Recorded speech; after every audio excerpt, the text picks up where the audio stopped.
150,000 pesos na cash at mga gamit sa kusina ang tinangay umano ng isang kasambahay sa Quezon City. Nang maaresto siya, giniit niyang hindi raw pagnanakaw ang kanyang ginawa, kundi nanghiram lang siya ng gamit. Nagbabalik si Mobile Journal Alexis Ebue. Mga plato, mangkok, tasa, upuan, pati mesa. Halos isang buong kitchen set ang ninakaw sa bahay ng isang negosyante sa Quezon City.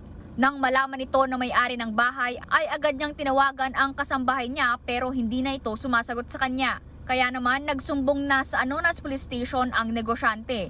Bukod sa mga gamit na wala rin ang perang aabot sa 150,000 pesos. Sospek sa pagnanakaw ang kasambahay at ang kinakasama nito. Agad silang tinugis ng mga pulis.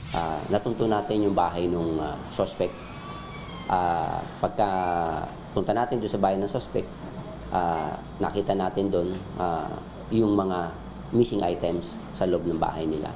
At kasama niya dito yung kanyang living partner, na isa ding suspect.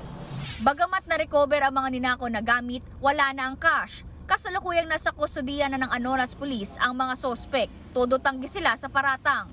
Hindi raw sila nagnakaw, kundi nang hiram lang. Hindi naman totally, hindi ko naman ninakaw yun. Kasi kalapit lang ang bahay namin, lupahan. Hiniram ko sa kanila yun. Yung upuan po yung hiram nyo, nagpaalam po kayo sa kanya? Hindi po. Alam ko naman wala talaga kaming kasalanan.